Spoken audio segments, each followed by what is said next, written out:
Isang magandang umaga po sa inyong lahat. Ngayon po ay magkakaroon muli tayo ng verse of the day from Isaiah 30 verse 18.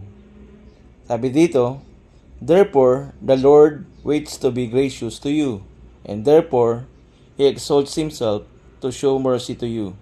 For the Lord is a God of justice.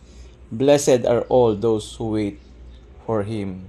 Salamat sa salita ng Diyos. Dito sa talatang ito, ang Diyos ay may pangako sa kanyang mga hinirang. Kaya't pinahayag ni Propeta Isaias sa verse 18, kaya't naghihintay ang Panginoon. Para ano? Kahabagan sila. Bakit? Una, because God is a gracious God.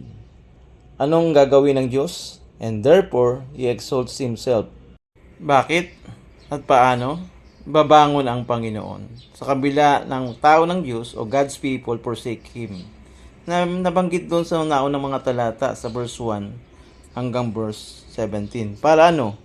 Na makita nila kung sino ang Diyos na mapagbiyaya. Na sa kabila ng kanilang ginawa, merong Diyos na nagbibigay ng magandang buhay na ayon sa kanyang plano para sa kanyang mga tao. Para ano?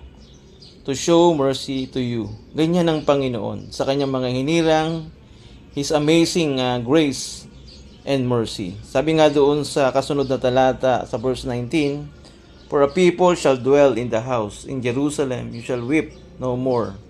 He will surely be gracious to you at the sound of your cry. As soon as He hears it, He answers you." So ganyan ang Panginoon.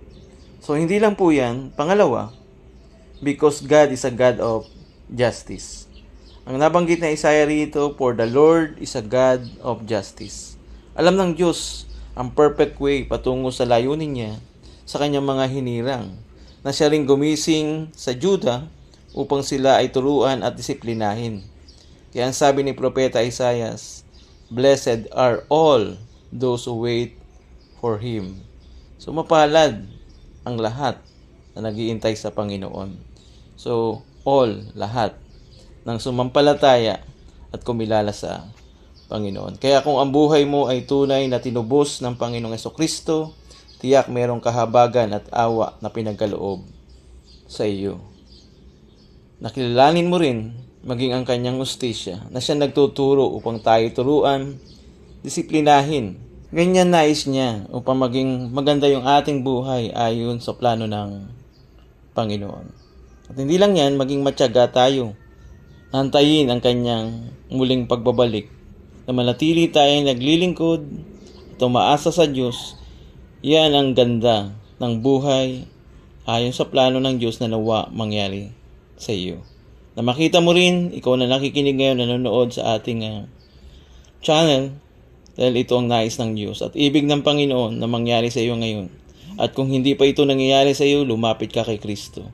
Iyan ang magandang layunin niya sa buhay mo na tinatalakay natin ngayon. Nawa may natutunan ka sa ating verse of the day mula sa Isaiah chapter 30 verse 18 na tayo madatnan na naghihintay sa Kanya na nakaayon sa Kanyang plano. Oh, what a beautiful life. Pagpalain tayo ng Panginoon. God bless.